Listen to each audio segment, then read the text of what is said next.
Good morning. Good morning. Okay, I don't know what's going on. I done pressed several buttons. I'm in a hotel room, so I'm privy to hotel internet.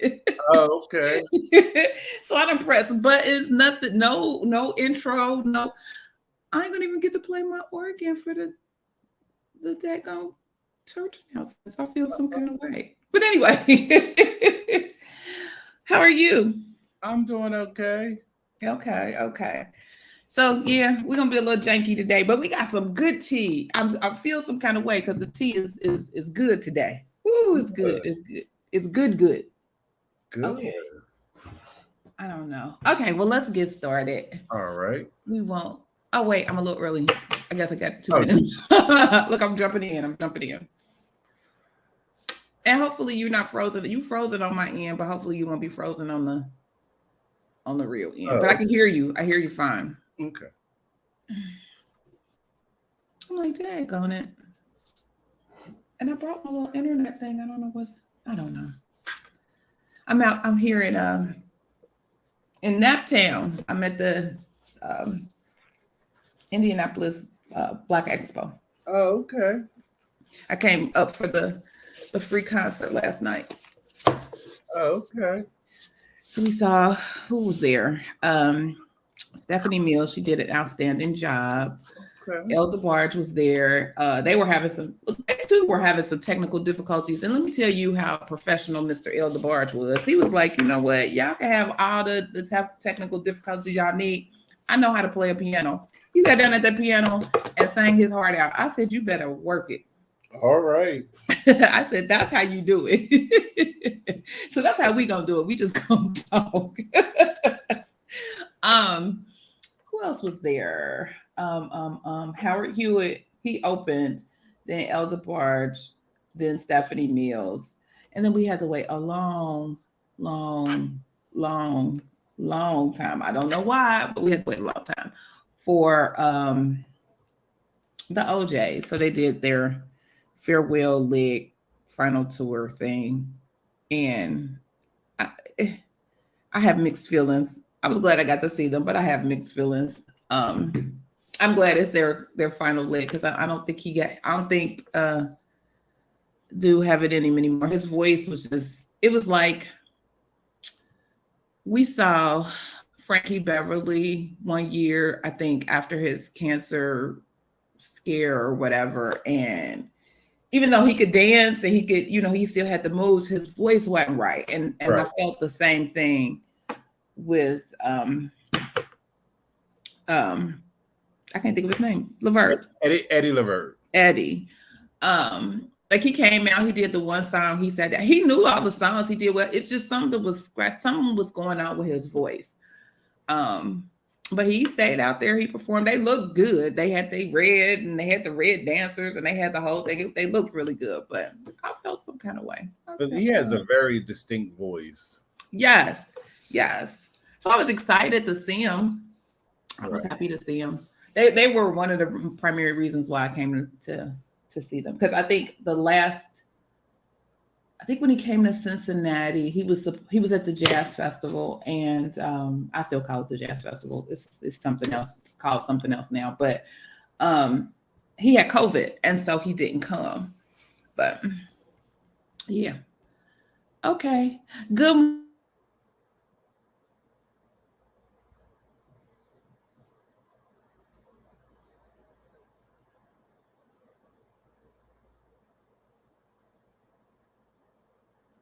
Now I can't hear you.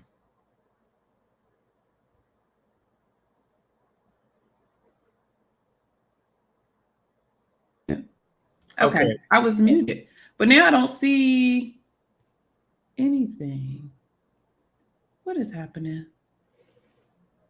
I don't see anything in my picture, in my view.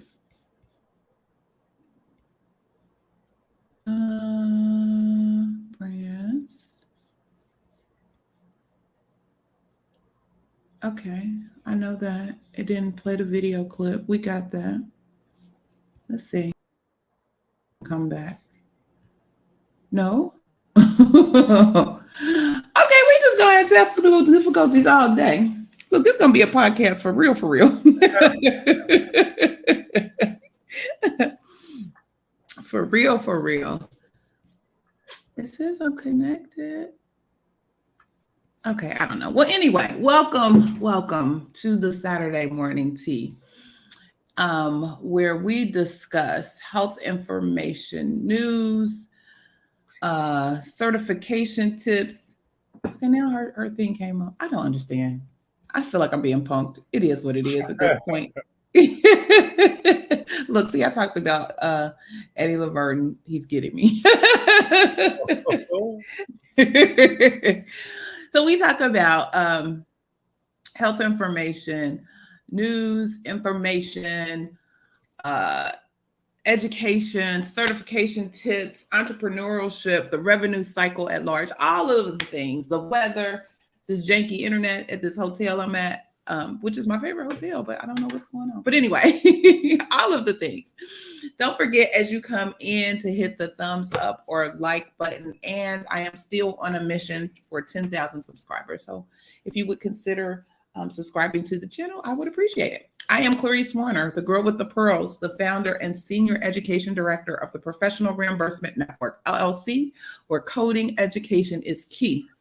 PRN is a healthcare compliance consultancy located in Cincinnati, Ohio, that specializes in revenue cycle and regulatory compliance and education.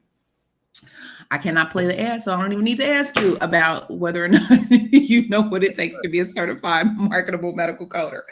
But if you're interested in getting more information on the 5 steps to become a certified marketable medical coder, check out the description box. There is a link there for you. Joining me today is my co-host, Mr. Jesse, the registered trademark. Put some respect on his name, the coding nurse. Sir, introduce yourself and tell the folks all about you. Good morning, everybody. My name is Jesse. I live in Philadelphia. I have been a nurse for 30 years, and I transitioned into HIM in 2014. In 2020, I created a company called the Coding Nurse LLC, where I help nurses and other people with clinical backgrounds transition into the wonderful world of HIM.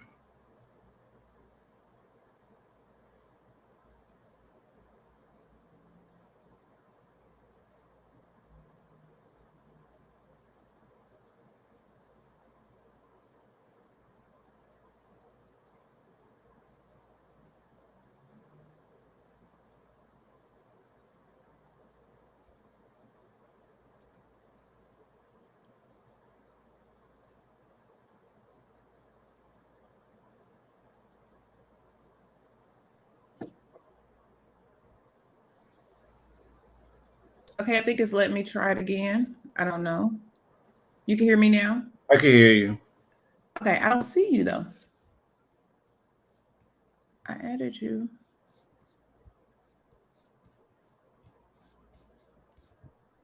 It still says connected on my, it's still swirling. I feel some kind of way. See, they didn't want me to be great. They didn't want us to be great today. But we're going to push on. So let me see. Say something so I can see if I can hear you. Can you hear me? I can. So you can go ahead and give your, I don't know what. I already did. I know, but you popped off. Oh. My whole thing went black. You know, look, I don't think we're going to be able to do any transitions today. I know. All right. My name is Jesse. I'm an LPN. I live in Philadelphia. I've been a nurse for 30 years. I transitioned into HIM in 2014. In 2020, I created a company, the Coding Nurse LLC, where I help nurses and other healthcare professionals with clinical backgrounds transition into the wonderful world of HIM. Okay. Is your camera on? Yes. I don't know why I don't see you. Like, you're not showing up in my box at all. Okay. Well, this is the part of the show that normally we would play our church announcements. We have our church announcement banner. We would have all of the things. And like I mentioned before, I'm broadcasting from a hotel in that town, and I'm getting all kinds of foolishness with the technology. But we're going to press on. We're going to press on. We're going to be great in spite. Yes, we are. Crafty Coder says we're going to be great in spite of technical difficulties. You better say that. Okay. So let's talk about our church announcements. The first church announcement I have, but the second church announcement probably going to take over the whole show. But anyway, the first church announcement is more on the AMA and physician burnout. So hot off the press, I received information, and it's bigger. The AMA's quest is bigger than even I imagined. So there was an article by Tanya Albert Henry who discussed digging into the data to cut EHR burdens that drive burnout. And she says that there was an article published, or a study that was published in JAMA, and it says that the burnout is just overwhelming. And they have quantified that the EHR burdens practicing physicians know all too well have contributed to the doctor burnout crisis. So one of the things that they want to do to help reduce the physician burnout and enhance high quality patient care is that they have 9 organizations who received grant funds from the AMA to examine all elements of the EHR and to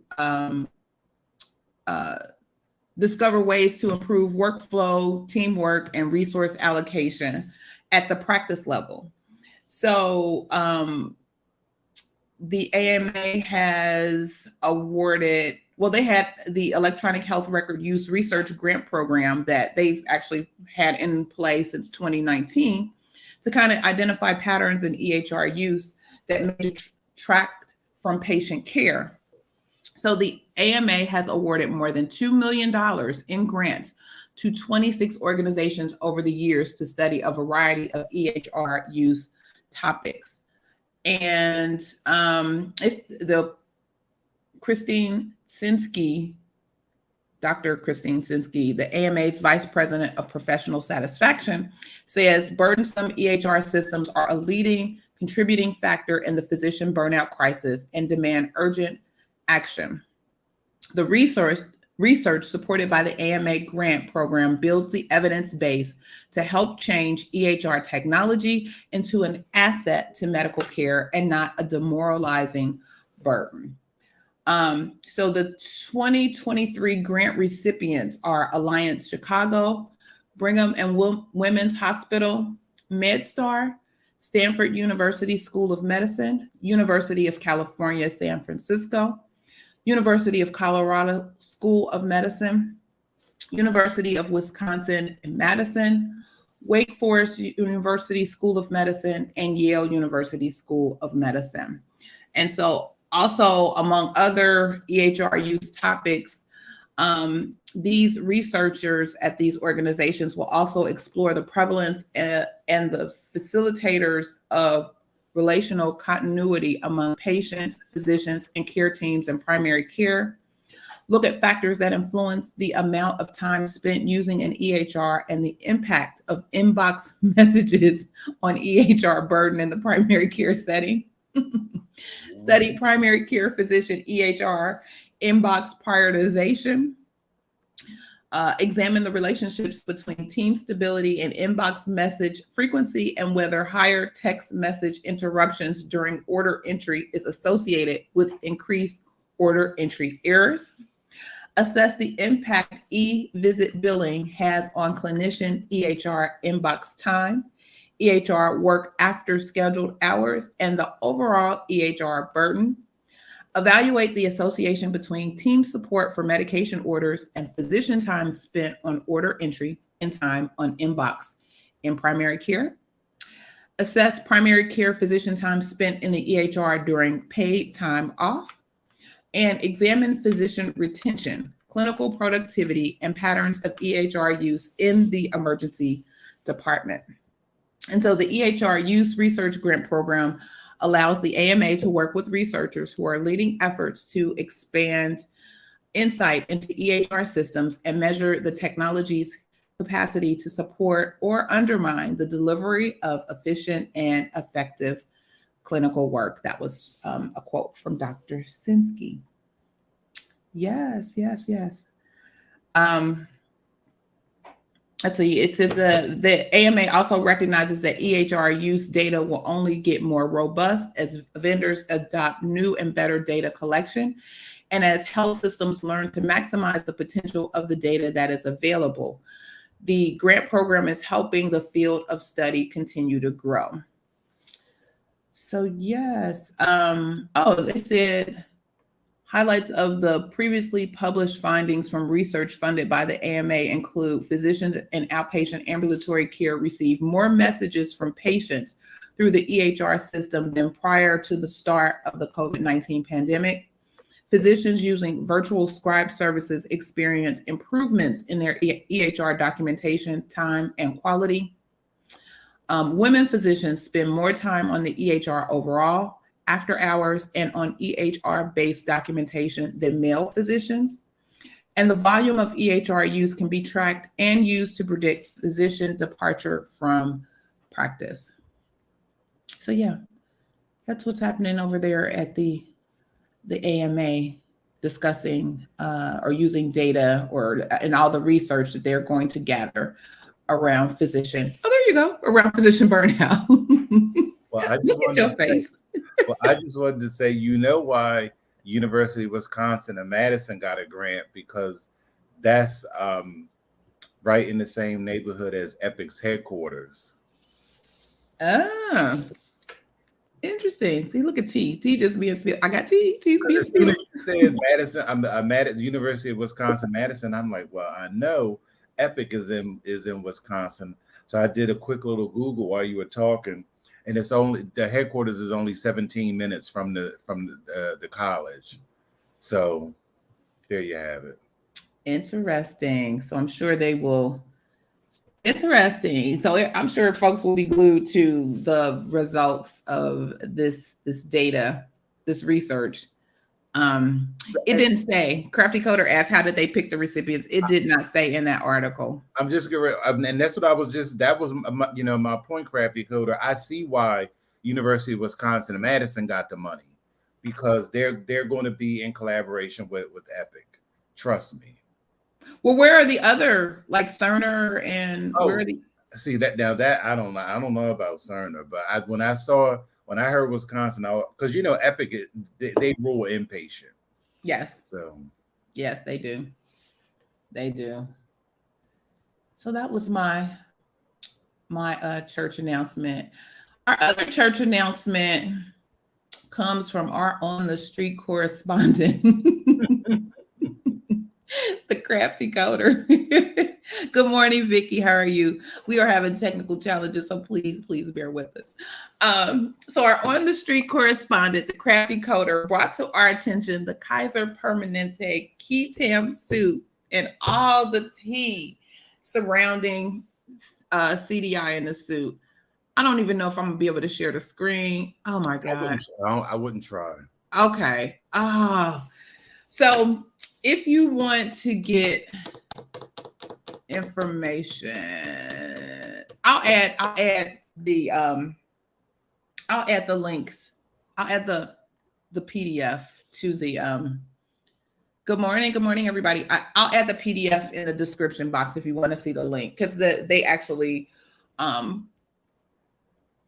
have the case and the orders. So there were 3 of them that came out recently from, and this has been going on for a minute. I didn't realize how long the actual suit had been going on. But so the first one was an order denying the defendant's motion to dismiss the United States first amended complaint. And so this is this is all legalese. I'll warn you up front. So when you get the link and you be like, I don't even know what this is and I can't read this. And so I'll try to slice and dice and hit some of the high points. And are on the street correspondent, you definitely comment and add to the comments for this. So there was claims brought against various Kaiser entities.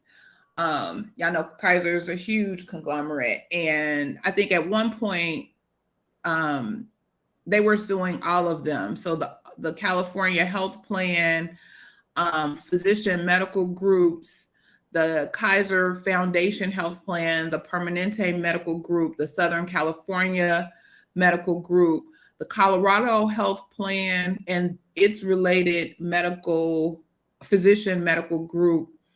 And it was some other, in the other documents, some other ones. Basically, false claims against false claims. The plaintiffs are the United States, Dr. James Taylor, Glorianne Bryant, and Victoria Hernandez. I don't know who Dr. Taylor is. I didn't look him up. But as soon as I saw Glorianne Bryant, I was like, that name sounds familiar to me. And why is it?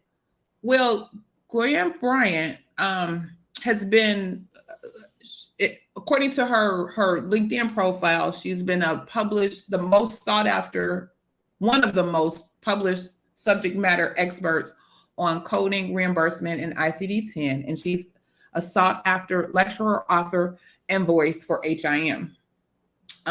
She is now also added to her profile a coding compliance expert witness, providing clinical documentation, coding, HCC, and DRG services, including expert witness. And so she's been around for a very long time. Been in HIM probably as long as I've known, and I've seen some of her publications, and I believe she's also written articles, etc. So I was curious, like, well, wait a minute, what's going on? Well, okay. So that first piqued my curiosity when I saw this. Second part was it's a key term. So pretty much that it's a whistleblower case. If you're not familiar with the term key term. And with whistleblower cases or key term cases, it's a hit or miss. Like sometimes you have the facts, you have whatever, but the government determines whether or not they will join in. So even if the government decides not to proceed, the plaintiff could still proceed. Oftentimes those kind of fall by the wayside unless the government gets involved. Folks be like, yeah, whatever. But in this case, the government got involved. The key highlight points here, let's see, it says, so the factual background, the government's operative complaint is the first amended complaint or fact. And the court granted in part and denied in part Kaiser's motion to dismiss the government's original complaint. In that order, the court noted that the gist of the United States complaint was as follows. In conjunction with the Medicare Advantage program, Kaiser submitted false claims for payment because it altered patient medical records via addenda to add diagnoses that either did not exist or were unrelated to the patient's visits with the Kaiser physician. The court noted that the government's first theory was predicated on factual falsity. If a diagnosis of a medical condition was claimed, but the medical condition did not exist, i.e. the diagnosis was clinically, quote, clinically inaccurate, end quote, then a claim for payment based on that diagnosis is literally false. The second theory was primarily predicated on legal falsity, but also could be construed as being predicated on factual falsity. Says a legally false claim for payment involves an assertion, either express or implied, that there is compliance with a statute, regulation, or contract. And here the government argues that both the CMS Kaiser contract and federal regulations require Kaiser to comply with ICD guidelines. Adding, however, that there was also factual falsity because Kaiser incorrectly described the valid ICD codes for the patient visit. The court concluded that the factual falsity theory was problematic because the government was asserting that there was a broad scheme to include non-existent diagnoses in patients' medical records. However, with one exception, the allegations were not sufficient to support a broad scheme. The court acknowledged that the government's complaint identified 3 specific instances of clinically inaccurate diagnoses, but noted that there was nothing to suggest that these 3 specific instances were emblematic of a wider pattern of similar practices. The one exception that the court identified was with respect to a disease known as cachexia. Am I saying that right? For cachexia, there were sufficient allegations suggesting a scheme to overcode on that specific disease. Although the court dismissed the factual falsity theory, it gave the government leave to amend so that it could plead a scheme by Kaiser to alter patient medical records by adding clinically inaccurate diagnoses on a general or systemic basis. The government has now filed its fact, and Kaiser challenges that pleading, asserting that the factual falsity theory is still deficient. Then they go into, so again, it's all legalese. So what they pretty much do is they have the regulations, and then they have other cases where they, the lawyers say, well, in this case, this, and this. That's normally how they set precedents for most of the cases and determine whether or not they have enough information there. But something that I saw.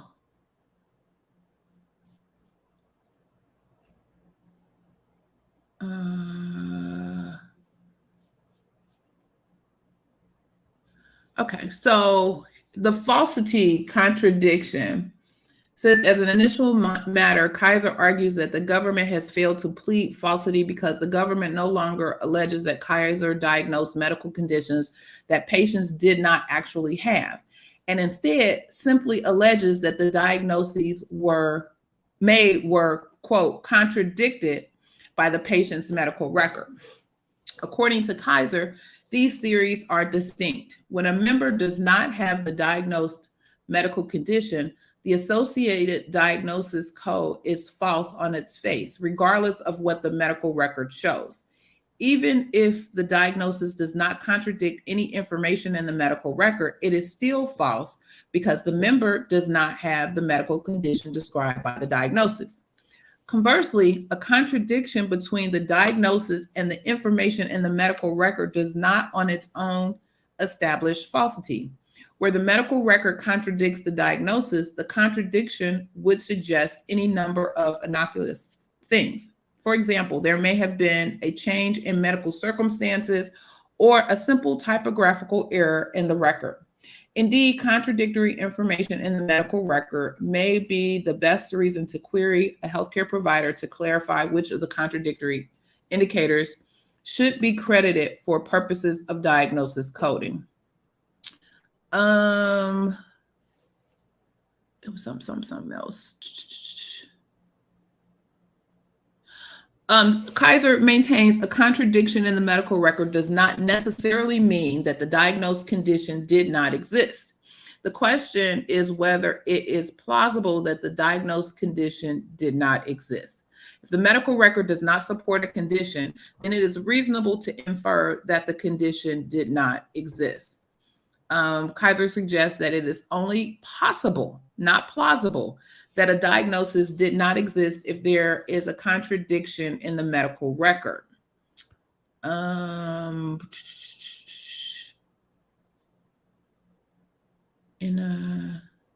was something about first Kaiser is making plausibility more demanding. Says Kaiser, although Kaiser's position is not baseless, it is not convincing for several reasons. First, Kaiser is making plausibility a more demanding standard than it actually is. As noted above, plausible does not mean probable. Plausible simply means that there is more than a sheer possibility that a defendant acted unlawfully. Second, Kaiser's alternative explanation is not so convincing that plaintiff's explanation is thereby rendered implausible. For example, at this juncture, it is not clear that contradictions in medical records are routine and expected, as Kaiser asserts. Moreover, if, as discussed below, there is a sufficient allegation of a widespread pattern of contradictions that further supports the inference of purposeful falsity.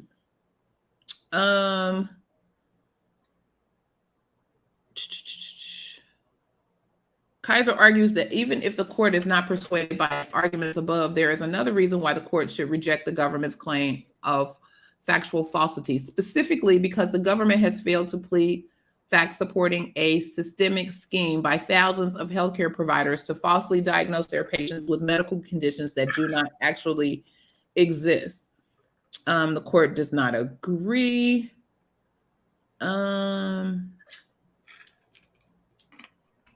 Something about the United States has in its fact pointed to specific examples of clinically inaccurate diagnoses. 2 patients were diagnosed via addenda with malnutrition, even though at the time of the visit they were obese, alleging that 3 patients were diagnosed via addenda with conditions, even though their medical records at the time of the visit contradicted these diagnoses. Okay. Go ahead. You can be diagnosed with malnutrition and still be obese, because malnutrition is not based on weight. That's even in the guidelines. It's a deficiency in vitamins and nutrients. There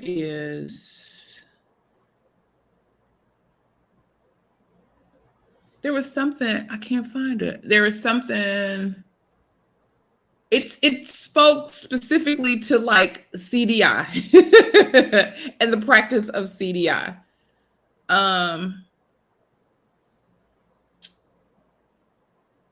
Is it here? Okay. United States is alleged as a plausible reason why there was, in effect, a practice of clinically inaccurate diagnosis, one not limited to specific medical conditions. As the government notes in its opposition brief, the false claims arose from the design of Kaiser's risk adjustment programs. These issues were not specific to any particular medical condition, for example, cachexia, but were programmatic.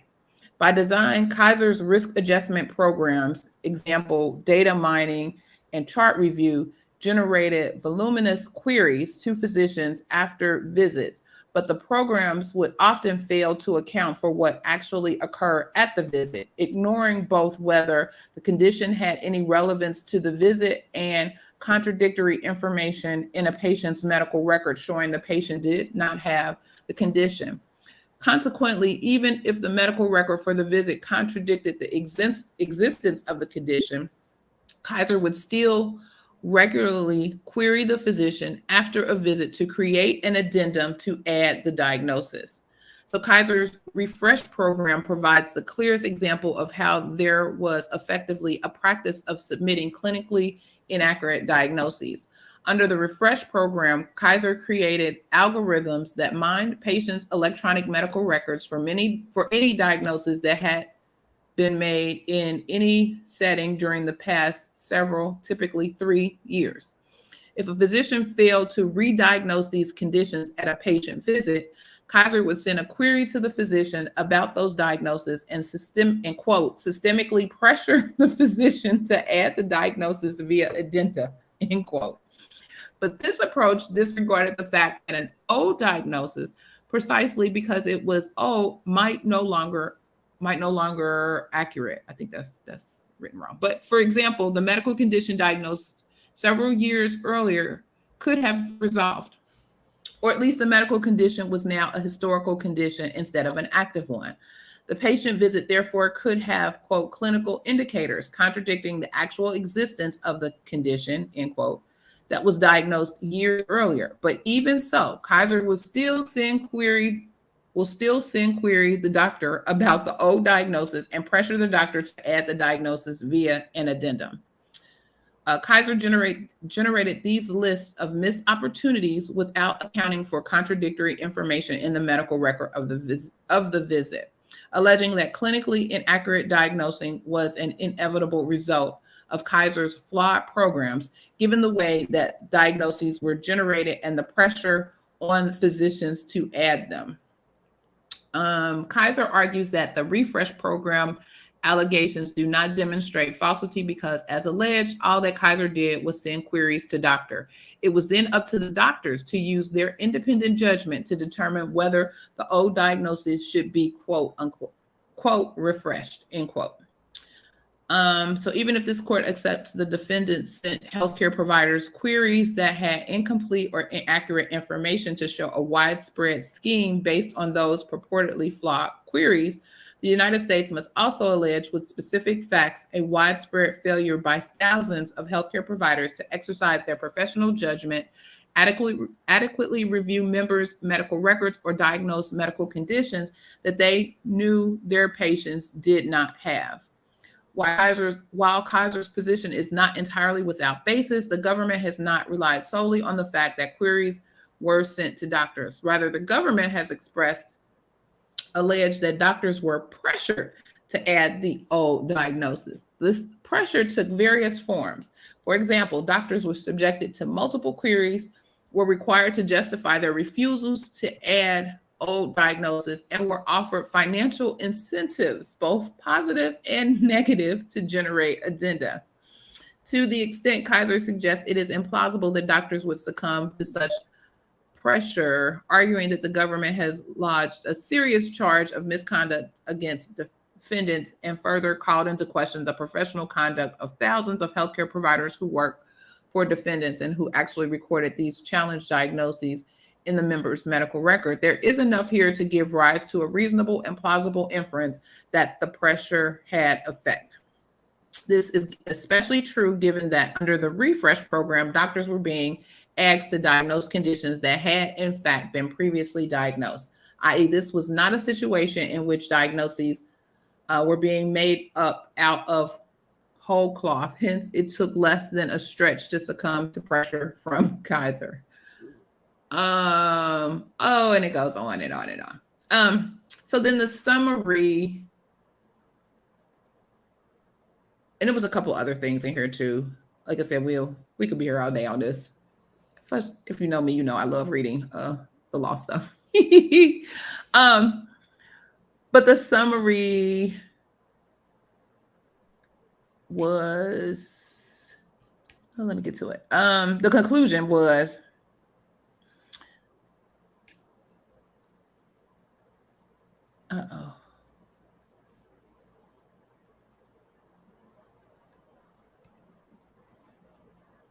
okay. I think I lost it. I think I'm losing everything.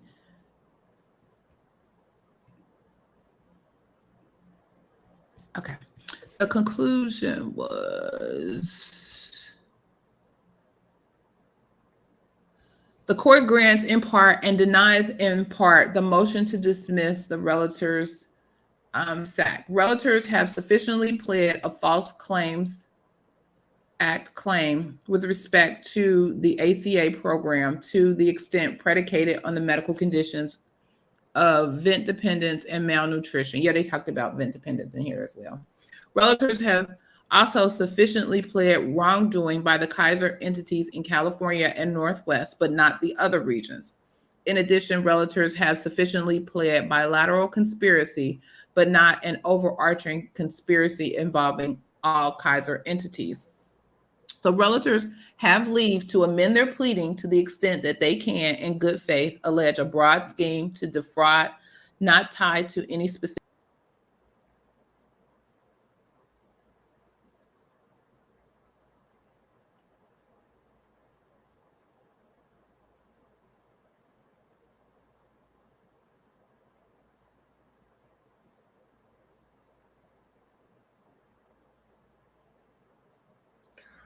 I think Clarice got cut off again. So we'll give her a few minutes to refresh and come back.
Okay.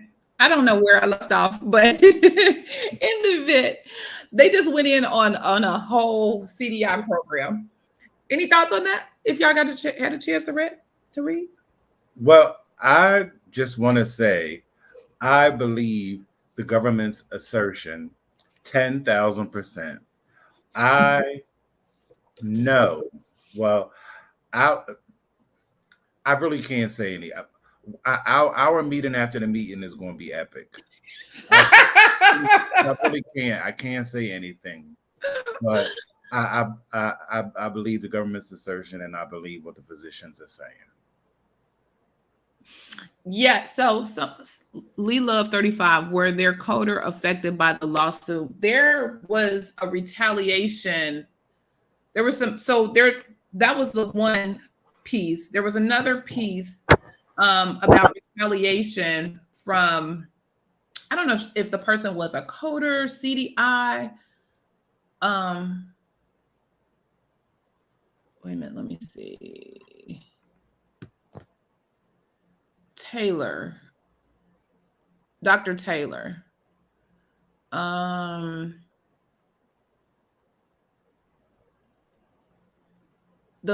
Granting in part and denying in part defendant's motion to dismiss Taylor's third amended complaint. I don't see what his amended complaint was. So there was something with the doctor.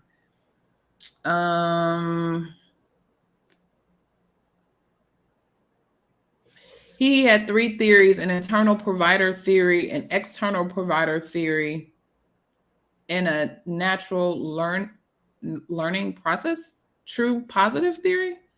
The three theories were similar. Underlying each theory was Dr. Taylor's charge that Kaiser had conducted audits that revealed high error rates in risk adjustment claims or diagnoses, but in response, Kaiser did nothing to correct those errors. Kaiser's failure to act stood in contrast to its pursuant of reviewing records to find instances where diagnosis could be added, i.e. upcoding. The court also noted that the general viability of each theory was supported by some case law, several. There were, is it two? No, one case. United States ex-relator Swobin versus United Healthcare Insurance. This was in 2015. So that supported that. The court concluded that Dr. Taylor had sufficiently pled falsity for the three theories. And there was a whole long discussion related to that. And this also came out. This was the other one that came out on the same day with that. So they go into all of his theories. Says the underlying reasons for errors identified in the probe audits for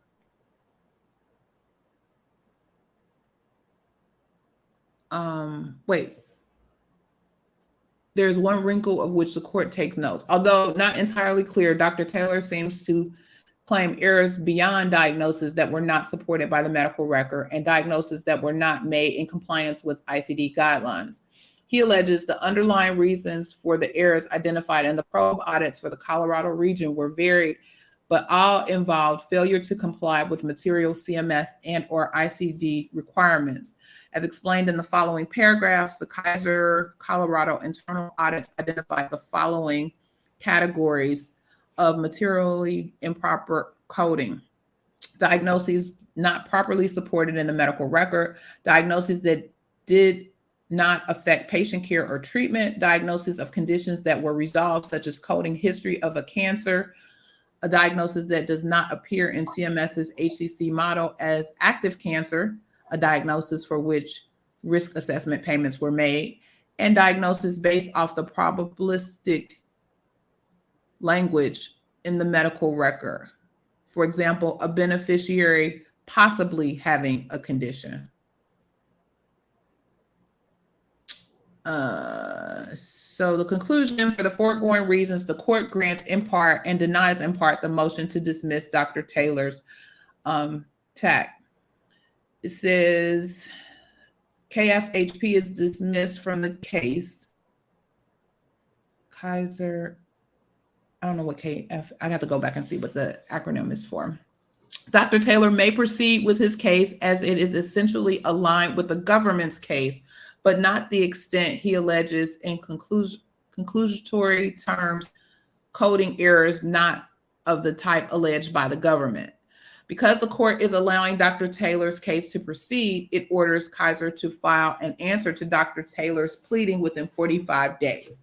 So he got an okay. And then the other part was an order granting in part and denying in part defendant's motion to dismiss Bryant and Hernandez Second Amendment. And so they talked about all of the different, so nationwide, Kaiser, California, Colorado, Georgia, Hawaii, Maryland, Virginia, DC, Oregon, Washington, and Washington.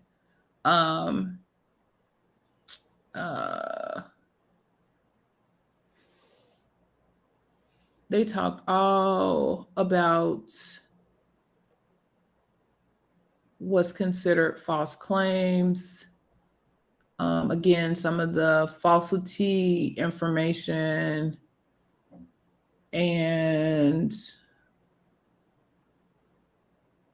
because this is so janky with my internet, I feel some kind of way. We will revisit this next week when I'm in good internet.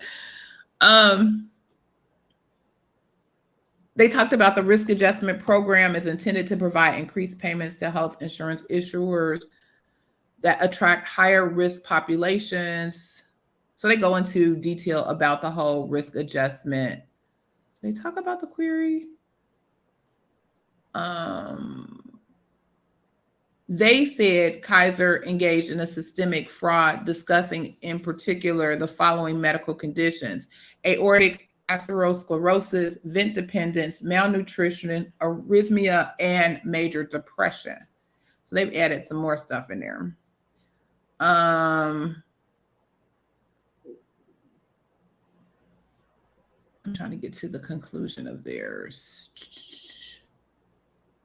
So they said defendants over-documented and upcoded risk adjustment claims relevant to individuals covered by the ACA in the same manner and pursuant to the same schemes as relevant to the Medicare Advantage program, and similarly refused to correct or reimburse HHS for overpayments caused by this conduct in a deliberate scheme to overcharge the ACA program, receive more in insurance premiums funded through government tax credits, and receive more of or contribute less into the ACA insurance pool. And the court decided that, if I can get there. Oh, and they went through each one of those medical conditions and diagnosis and talked about them in detail. It said, well, the summary: for the reasons stated above, relatives have not pled enough to establish a fraudulent scheme to upcode for all of the medical conditions specifically identified in this SAC. At best, realtors have pled a fraudulent scheme to upcode for vent dependence and malnutrition. So the other ones, they didn't get.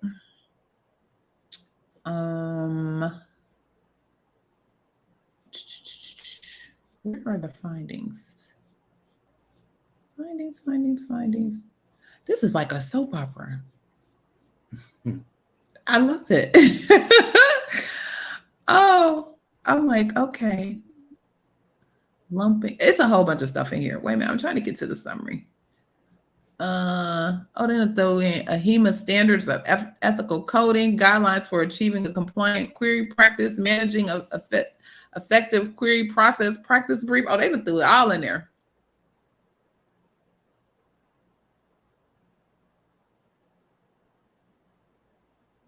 Oh, the strongest allegation that realtors do make, which potentially support a viable claim, relate to Northwest.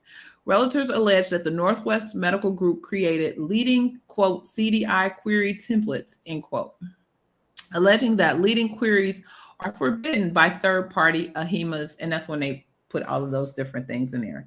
Through the queries, CDI staff introduced clinical indicators for specific HCC diagnosis to the providers, who in turn routinely follow the suggestion to add a reimbursable diagnosis where none existed and should not have been added. Example of leading query templates included the following: obesity/extreme or morbid obesity, protein, calorie, malnutrition, mild, moderate, severe, pressure ulcer, neoplasm, history versus current, emphysema, depression, adrenal mass, aortic atherosclerosis, diabetes manifestations, neutropenia, sepsis, SIRS with organ dysfunction, and others. Realtors also allege that certain query templates in Kaiser's Northwest region developed by the Northwest PMG include leading language introducing a diagnosis to the physician and not including options of unknown, other, clinically undetermined, or unspecified. In summary, at best, realtors have only made allegations about the following regions,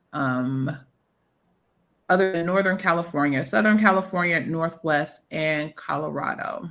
So inclusion. For the foregoing reasons, the court grants in part and denies in part the motion to dismiss realtors' SAC. Realtors have sufficiently pled an False Claims Act claim with respect to the ACA program to the extent predicated on the medical conditions of vent dependence and malnutrition as limited above. Realtors have also sufficiently pled wrongdoing by the Kaiser entities in California and Northwest, but not the other regions. And in addition, realtors have sufficiently pled bilateral conspiracies, but not an overarching conspiracy involving all Kaiser entities. Realtors have leave to amend their pleading to the extent that they can, in good faith, allege a broad scheme to defraud not tied to any specific medical condition. Realtors also have leave to amend to the extent that they can, in good faith, allege specific wrongdoing by Kaiser entities beyond those in California and Northwest regions. At this juncture, realtors do not have leave to amend an overarching conspiracy, but the court's order here does not preclude them from moving for leave to amend in the future. The court dismisses with prejudice realtors' FCA claims to the extent that they are based on the theory that the government was derivatively harmed by issuance of tax credits. Again, the realtors have 45 days to file an amended pleading consistent with the above, and then Kaiser shall therefore have 45 days to respond to the amended pleading. It's going down in these streets. It's going down. Crafty Coder says she also believes they put pressure on them. I was like, this was just this part. I was like, I feel like I need to go back and read the whole thing from the beginning. So yeah, I didn't even get to my topic for today, did I? Well, let me get to that real quick. So, and then we can come back. Any thoughts? Any comments? I know we're gonna have the meeting after the meeting, which is gonna be hot and juicy. Well, I don't have anything to say other than, Kaiser has been shady for decades. they are always in the news for something, untoward related to healthcare for years. So I guess to them it's worth it. And the one thing that I hope that comes from this, even though we have guidance and we have they've quoted them, but that the light is shined on the guidance and the importance of the use of those guidance, specifically as it relates to compliant querying, what you can and cannot do. And then maybe, and I'm not 100% certain because you all know I don't work in CDI, but to the where is the accountability and responsibility at some point, and clearly defining that piece of it, because they're gonna be pointing fingers at everybody left and right all day long. That's at the rate this is going. That's what they do, and as long as we have a for-profit healthcare system, this is always going to happen in some way, shape, or form, because there is a total disconnect between the C-suite in hospitals and what goes on in these patient rooms, and between the doctors, the patients, and the nurses. Mm-hmm. As long as you are being, beaten over the head to, find these conditions to bump up because it's all tied in. I mean, it really is all tied into just the overall health of the country. Like, you have these people who try to justify, because you need diagnoses to justify lengths of stay. But when you have people who have multiple conditions, they all play a part that aren't really reflective in their DRG, and they're actually just sick because of just poor health that you can't you have to manage it effectively, or you have a revolving door cycle, which still affects your revenue. Because if somebody doesn't stay out the hospital 30 days and they come back, you're going to take a hit anyway. Right. But that's, as long as you're trying to chase money, it's always going to happen in some way, shape, or form. Wow. Crazy. Okay. And real quick, so our topic today is on the proposed intensive outpatient program. So on July 13th, CMS, or the Centers for Medicare and Medicaid Services, if you don't know what CMS is, you're new to our field, welcome, has proposed Medicare payment rates for hospital outpatient and ambulatory surgical center, or ASC services for the calendar year 2024. The calendar year 2024 Hospital Outpatient Prospective Payment System, or OPS, as we affectionately call it, an ASC payment system proposed rule is published annually and will have a 60-day comment period, which will end on September 11, 2023. I believe the link to the proposal is in the description box. And if you see anything and there are things that you want to comment on, by all means, comment. Let them know. You have until September 11th to do so. The final rule will be issued in early November, and we will definitely come back and discuss what was finalized. So the proposed rule aims to align with the goals of the administration, including promoting health equity, expanding access to behavioral health care, improving transparency in the health system, promoting safe and patient-centered care, and addressing medical product shortages. The proposed rule also incorporates lessons learned from the COVID-19 pandemic to inform the approach to quality measurement and address health inequities. The proposed rule for the calendar year 2024 includes provisions for the intensive outpatient program. And so I just wanted to talk a little bit about the key details related to the IOP. So the IOP is a distinct and organized outpatient program of psychiatric services provided for individuals with acute mental illness or substance use disorder. It consists of a specialized group of behavioral health services paid on a per diem basis under ops, or other applicable payment systems when fully implemented. The proposed rule aims to set forth the scope of benefits for the IOP services as mandated by Section 4124 of the Consolidated Appropriations Act, or CAA, of 2023. This includes defining the specific services and treatment components that fall under the OP. The proposed rule suggests that individuals receiving IOP services must receive a minimum of 9 hours of IOP services per week.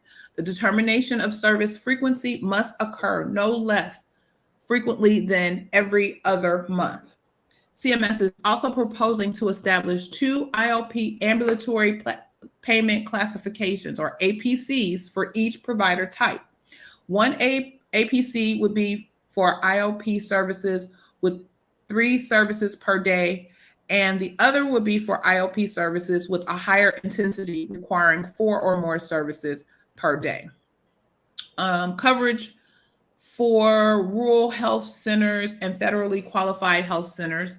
CMS is proposing to make conforming regulatory text changes to applicable rural health centers, or RHCs, and FQHCs, federally qualified health centers. Regulations regarding the scope of IOP benefits and services, certification and plan of care requirements, and special payment rules. And the scope of IOP benefits and certification and plan of care requirements would be the same for the rural health centers and the federally qualified health centers, as described above for hospitals. The proposed rule suggests extending IOP coverage to include opioid treatment programs. CMS proposes establishing a weekly payment adjustment via an add-on code for IOP services furnished to opioid treatment programs for the treatment of opioid use disorder.